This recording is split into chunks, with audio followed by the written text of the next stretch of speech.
બાંધવાની ઓન જ છે ને, ઓન છે. ફોન કરજો. રાજ ઊભો છે. રાજ આમ નથી કર ને, ઓન કરી દે ખાલી એટલું એકદમ બરાબર બરાબર ઓન નથી પણ ચાલુ નથી. હા થઈ જાય. ચાલો. ચાલો, થેન્ક યુ. वंदे भूतमयं गुरुर्शङ्कररूपिणं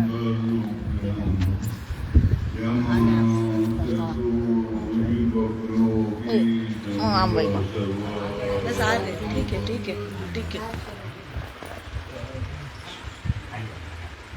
बोलो सच्चिदानंद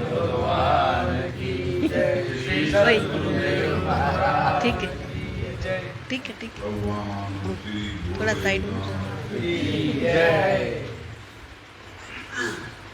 सभी भक्तजनों को शिवरात्रि की बहुत बहुत शुभकामनाएं. ओके परफेक्ट है. आज शिवरात्रि है. इस उपलक्ष्य में यहाँ सत्संग रखा हुआ है. मेरे बोले शिवरात्रि को मैं आश्रम में पहुंच गया था. थोड़ी लेट हुई थी, अब थोड़ी जल्दी हो गई. एक एक साल की 11-11 दिन का फर्क पड़ता है. बीच में फिर कभी मलमास आ जाता है, कभी अधिक मास आ जाता है, तो वो 22 दिन पीछे हो जाता है. और मुहूर्त होता है उसका, उसके हिसाब से ज्योतिषों का भी हिसाब होता है. साल के 365 दिन बराबर बनाने होते हैं. अलग अलग संप्रदायों में, धर्मों में अलग अलग ढंग से विवरण होता है. अंग्रेजी ईस्वी जिसको कहते हैं, उसमें साल में एक महीना 28 दिन का हो जाता है, तो वो बैलेंस बराबर हो जाता है. हमारे यहाँ ऐसा नहीं है. चंद्रमा के हिसाब से बनता है सारा, तो उसमें 11-11 दिन का हर साल फर्क पड़ता है. तो आज ये शिवरात्रि जल्दी हो गई. इस साल 1 मार्च को, पिछले साल 10-11 मार्च को. तो शिवरात्रि का मतलब होता है कल्याणकारी रात्रि. भगवान शंकर के अनेक नाम हैं. भोले बाबा भी कहते हैं उनको, महादेव भी कहते हैं, शंकर भगवान भी कहते हैं, सदाशिव भी, कई नाम हैं. लेकिन ये जो पर्व है इसको शिवरात्रि पर्व कहते हैं. कल्याणकारी रात्रि. कल्याण कैसे होगा, क्या है कल्याण, हमको इसका मालूम नहीं है. मानसिकताएं हैं अलग अलग प्रकार से बनी होती हैं. ऐसी कहानी आती है, एक बार नारद मुनि भगवान विष्णु के पास गए. हालचाल बताया, पूछा, तो उन्होंने भगवान से कहा, महाराज मैं स्वर्ग से घूमता हुआ आया, खाली पड़ा, कोई नहीं है स्वर्ग में, सब सुख सुविधाएं हैं यहाँ. लोग भूमि पर दुखी हो रहे, उनको स्वर्ग में अगर स्थान मिल जाए तो वो खुश होंगे, आनंद में रहेंगे. भगवान विष्णु ने नारद को कहा, ले आओ तुम किसी को. जिसको तुम ले आओगे मैं उसको स्वर्ग में भेज दूंगा। जाओ, तुमसे वादा है मेरा। नारद बड़े खुश हुए और वो धरती पर आए तो सेठ का मुनि मिला। गर्मी में सेठ उसको गुस्सा कर रहा था, ऐसा अभी तक किया नहीं तूने। वो बेचारा पसीने से तरबतर काम में लगा हुआ और बड़बड़ा रहा, मैं मर जाता तो अच्छा रहता। सेठ मेरे को तंग करता है, बहुत ही गाली बकता है, डांटता है और कभी कभी पैसे पगार भी नहीं देता है, परेशानी होती है। नारद उसके पास गए, चलो। बोला कहाँ? बोला स्वर्ग में ले जाऊंगा, वहां कोई दुख नहीं है, आनंद से रहना, संकल्प मात्र से सब कुछ मिलता है, चलो। बोला अभी मेरी उम्र नहीं है स्वर्ग जाने की। अभी मेरा एक बेटा है, वो पढ़ लिख के जब जवान हो जाएगा कमाने लगेगा तब करूँगा, बुढ़ा हो जाऊंगा तब जाऊंगा, अभी मैं नहीं आऊंगा। तो किसी और को बोला। नारद मुनि घूमे, कई लोग दुखी थे, रो रहे धो रहे, छातियां पीट रहे। उनसे बोला, कोई भी राजी नहीं हुआ। किसी ने उनको गाली दी, अभी से स्वर्ग ले जाने के चक्कर फिरा, मेरा बेड़ा गर्क हो जाएगा। उनको क्यों ले जाना, तो खुद खुल जाता। नारद बड़े हैरान हुए, उनका इसीलिए स्वर्ग से खाली पड़ा हुआ है, कोई जाना नहीं चाहता उसमें। तो वो जा रहे थे तो एक सुअर आ रहा, सुकर, और वो बड़ा दुखी था। नारद ने कहा, क्यों सुकर देवता, क्यों दुखी है? कैसे हुए थे? खाने को नहीं मिला, वो तो कहाँ से दुख में रहेगा? मैं ढूंढ रहा हूँ, कहीं टट्टी के ढेर मिले ही नहीं, तो भूखा हूँ। तो उसको नारद ने कहा, चलिए चले। बोला स्वर्ग ले चलता हूँ। बोला क्या है वहां? बोला वहां सब सुख मिलेगा। बोला टट्टी के ढेर होंगे वहां। नारद ने कहा, कैसी बात है, वहां क्या काम टट्टी का? बोला ऐसा, स्वर्ग तेरे को मुबारक हो, मेरा स्वर्ग तो वहां है जहाँ टट्टी के खाना पड़ा हुआ हो। उसको उसी मानसिकता में ऐसा है। ठीक इसी प्रकार से शिवरात्रि भी उनके लिए है जो शिव के भक्त हैं, शिव को याद करते हैं। आज के दिन कहते हैं भगवान शंकर प्रकट हुए थे और आज के दिन ही उनका विवाह भी हुआ। हम दिखाते हैं शंकर भगवान का विवाह। एक साधुओं की एक जमात होती है, उनको जंगम कहते हैं। उस सिर में पीतल का एक वो पहनते हैं सफेद कपड़ों में, कोई चीज दोगे तो उसी में लेंगे और उसको बजाते शिव पार्वती विवाह। कभी मिले आपको तो उनको 10-5 रुपये देके 2-3 जने होते हैं वो सामने, शिव पार्वती विवाह सुनाओ कहोगे तो वो बहुत बढ़िया सुनाते हैं। तो कब हुआ था शिव पार्वती का विवाह? शिव शक्ति भी बोलते हैं, अनाहति है। लेकिन रामचरितमानस में तुलसीदास जी शिव पार्वती का विवाह का बड़ा लंबा चौड़ा विवरण देते। पार्वती माता पहले सती रूप में थी, श्रद्धा घट गई क्योंकि बड़ा सुंदर प्रकरण है।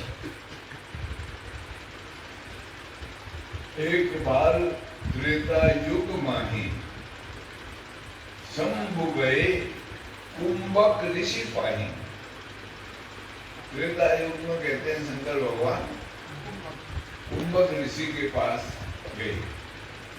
संग सती जग जननी भवानी पूजे ऋषि अखिलेश्वर जानी। संग में कौन है? सती। उसको कहा जग जगनी भवानी, संसार का भय दूर करने वाली भवानी है, यानी भाव से पार ले जाने वाली। सती माता को भगवान शंकर के साथ होने से ऐसी उपाधि मिली। संग सती जग जगनी भवानी पूजे ऋषि अखिलेश्वर जानी। ऋषि ने उनकी पूजा करी बिठा के, और अखिलेश्वर हैं सृष्टि के पूजनीय महापुरुष हैं, आदरणीय हैं, स्मरणीय हैं, तो उनकी पूजा करी। ऋषि ने कहा हमारे घर पर आ जाए, आप बहुत बहुत धन्यवाद आपका। कहत सुनत रघुपति की वाता, कहा कुछ काल रहे त्रिपुराता। कहते हैं कि भगवान राम की कथा वार्ता ऋषि ने सुनाई उनको, और भगवान शंकर ऋषि के साथ सत्संग करते हुए कुछ समय रहे होगा। कहा कुछ काल रहे त्रिपुराता। मुनि से मांगी विदा त्रिपुरारी, और संग चले दक्ष कुमारी। शंकर भगवान ने जो कुंभक ऋषि से आज्ञा मांगी, अब जाते हैं, चर्चा हुई, बहुत अच्छा लगा, आनंद आया। पीछे पीछे अब जाते वक्त जगजननी भवानी नहीं है शब्द, जाते वक्त है दक्ष कुमारी, क्योंकि वो दक्ष प्रजापति की पुत्री है। दक्ष का मतलब होता है होशियारी, चालाकी।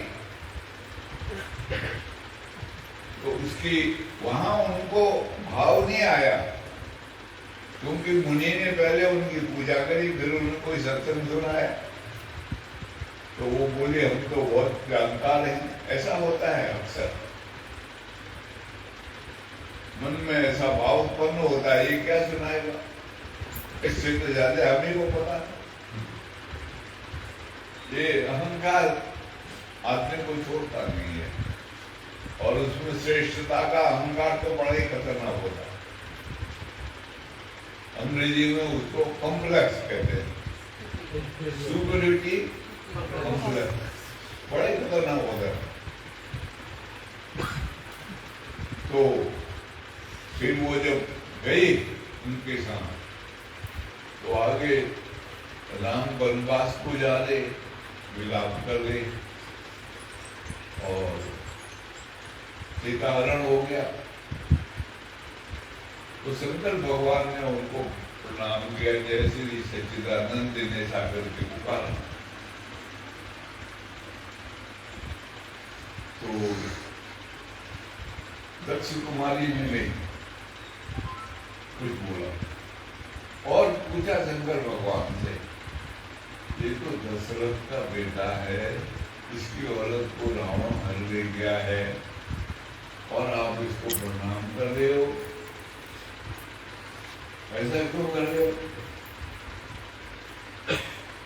उन्होंने भगवान शंकर ने समझाया, नहीं सकी, ये भगवान है, त्रिलोकीनाथ है, लीला रच रहे हैं देवताओं की कष्ट निवारण के लिए, लीला कर रहे हैं,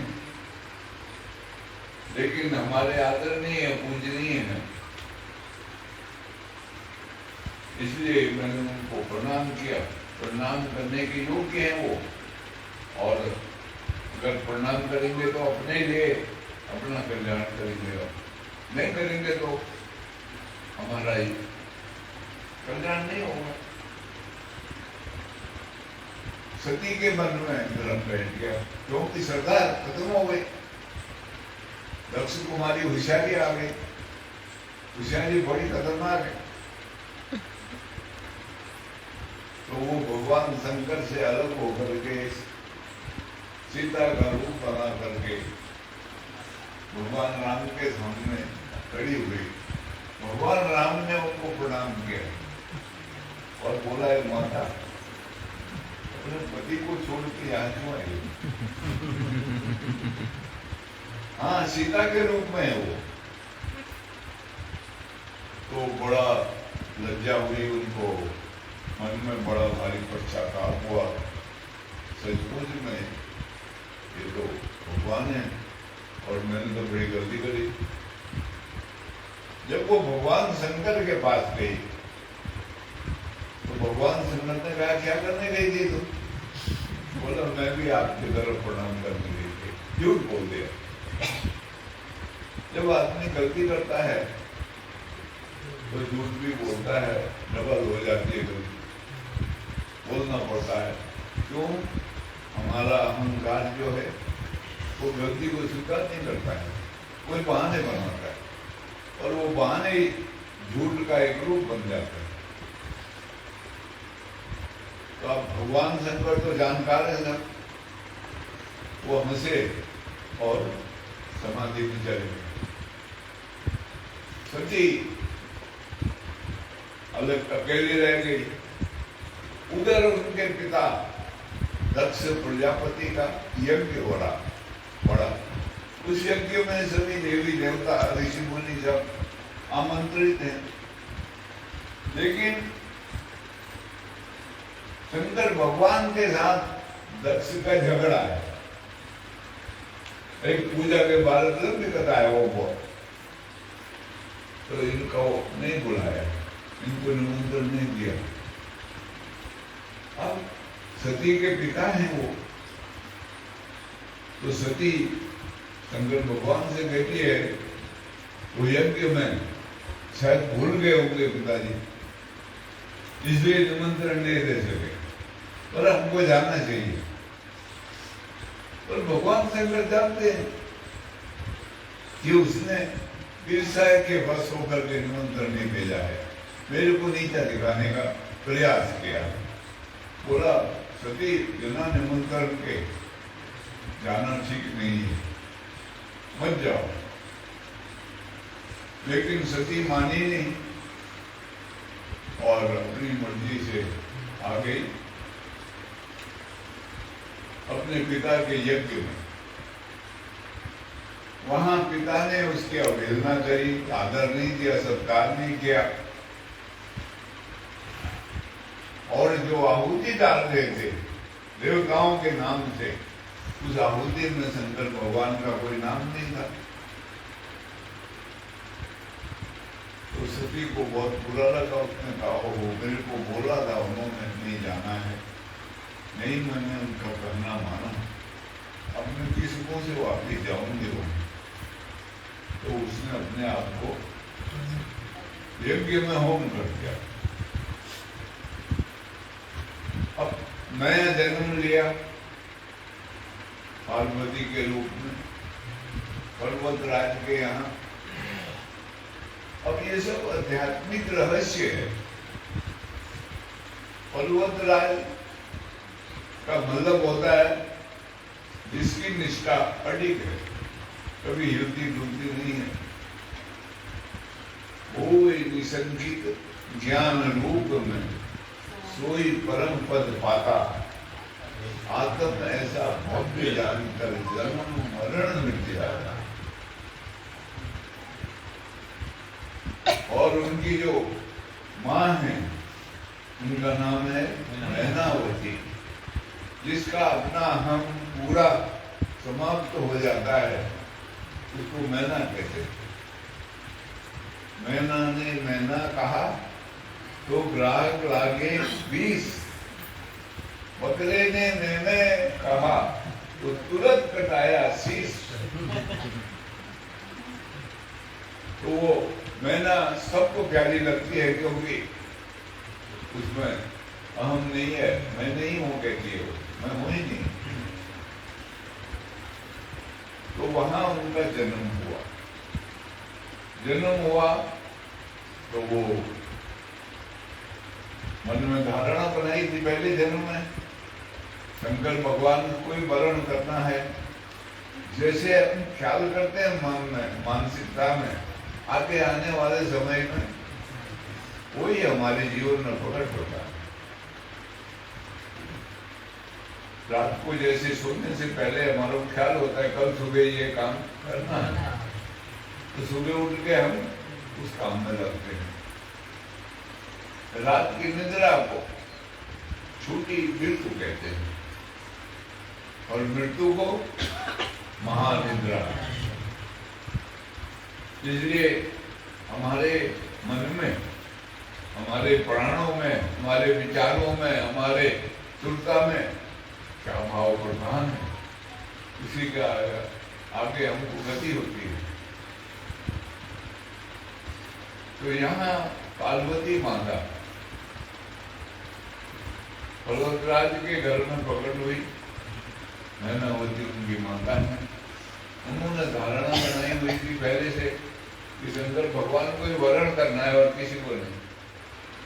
वो तब करने लग कोई शंकर भगवान समाधि में है। तो यहाँ एक राक्षस पैदा हुआ है जिसका नाम है तारकासुर। वो काम को कहा जाता है। काम रूपी राक्षस ने उद्यम मचाया हुआ है। सब देवी देवता, नर पशु आदि सब उससे दुखी है बहुत। उसकी मृत्यु के लिए सब प्रार्थना कर रहे हैं भगवान से। तो भगवान विष्णु ने कहा शंकर भगवान का कोई पुत्र होगा अगर, तो उसके द्वारा उसका वध हो सकता है। दूसरा कोई नहीं कर सकता, उसको वरदान मिला हुआ है ब्रह्मा जी का। अब शंकर भगवान ने त्याग किया है, वो समाधि में, पुत्र कहां से आए? तो सब देवी देवता आदि भगवान शंकर को मनाने लगे, आराधना करने लगे कि विवाह करो। पार्वती तप कर रही है और उसकी धारणा है ऐसी बनी हुई, संकल्प लिया है उसने कि मैं शंकर के अलावा किसी से शादी नहीं करूंगी। तो आप कृपा करो। सब राजी करने में लगे, ब्रह्मा विष्णु महेश सब गए उनके पास, मनाया उनको। तो भगवान ब्रह्मा जी उनके पास जाते हैं, कहते हैं सकल सुरन को हृदय शंकर परम उछाऊ, निज नैनी देखा चाहूं ना तुम्हार विवाह। सब देवताओं के अंदर में बड़ा भारी उत्साह है, कहते हैं शंकर परम उछाऊ, बहुत उत्सुक हो रहे हैं, बड़ा भारी आनंद मचा रहा है उनका अंतःकरण। क्यों? वो आपका विवाह अपनी आंखों से देखना चाहते हैं। कब हुआ शंकर पार्वती का विवाह? अनादि है वो, शिव शक्ति का स्वरूप है संसार, इसी से प्रकट होता है ये। कभी विवाह नहीं हुआ है, अनादि तत्व है दोनों, शिव भी और शक्ति भी। लेकिन यहाँ देवताओं ने देखना है, ऐसा जीवन है सबका, हमारा तुम्हारा सबका। शिव विवाह होता है, उसी का प्रतीक ये बाहरी विवाह बताया जाता है। इसलिए रात को जाती है, शाम को बुलाते हैं, बड़ी लाइट चलती है, रंग बिखेरते हैं, बाजे खूब बजाते हैं ढोल दबा के, ये उसका प्रतीक है। वास्तव में शिव शक्ति का युगल रूप हमारे अंतर में होता है, वही वास्तविक विवाह है। मध्ययुगीन संतों ने उसको सुलभ शब्द योग बताया। इसलिए ब्रह्मा जी कहते हैं, सकल सुरन को हृदय शंकर परम ऊंचाओ। बहुत उत्साह है, बड़े खुश हो रहे। क्यों? निज नैनी देखा चाहो ना तुम्हारो विवाह, अपने आंखों से आपका विवाह। हमको तो पता ही नहीं होता है विवाह का मतलब क्या है। प्रकृति पुरुष का मिलन है और इसी का सारा रहस्य है। जिस संत को, जिस महापुरुष को ऐसा योग बनता है तो शिव स्वरूप होता है, भगवान का रूप को धारण करता है वो। तब फिर विवाह हुआ, विवाह हुआ दोनों का, तो पुत्र पैदा हुआ। वो था कुमार संभव, अश्विनी कुमार भी कहते हैं उनको। दक्षिण में अयप्पा नाम से प्रसिद्ध है वो।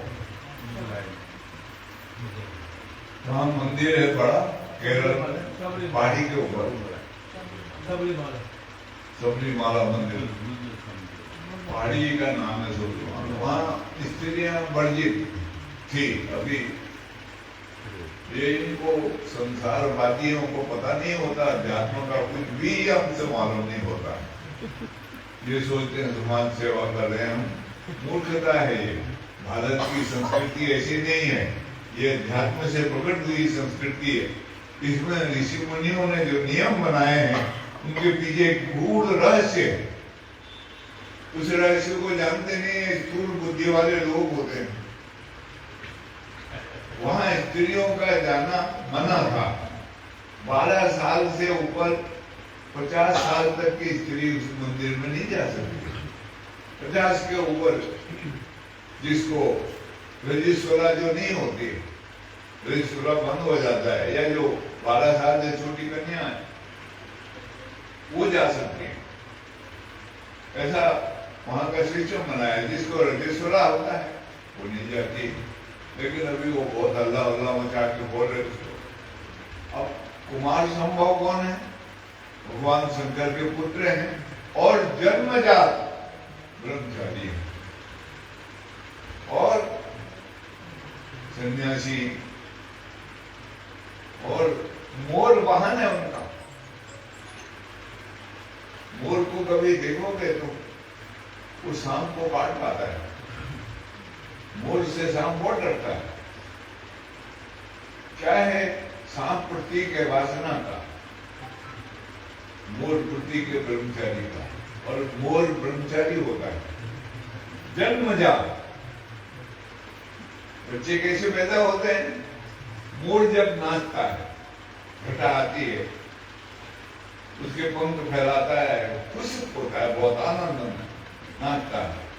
फिर उसकी निगाह अपने पैरों में पड़ती है तो उसके पैर बड़े खराब होते हैं, ऐसे टिंगू होते हैं। तो वो पैरों को देख के अपने रोने लगता है, उसको दुख होता है। भगवान ने मेरे पैर कैसे खराब बनाए और मेरे अच्छे पंख बनाए मेरे। वो रोने के लिए उसके जो आंसू बहते हैं उसको मोरनी चाटती है, उससे मोरनी का गर्भ लेता है, उससे मोर पैदा होता है।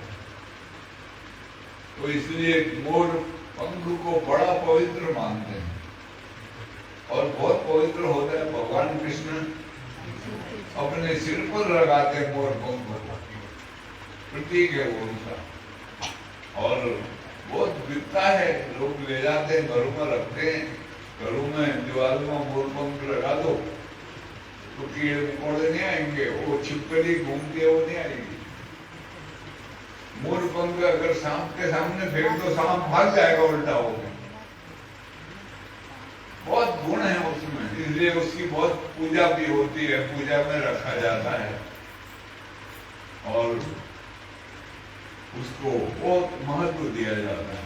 इसलिए वो भगवान अयप्पा का वाहन है वो। अब हमारी संस्कृति का रूप है, समझ नहीं आता है लोगों को।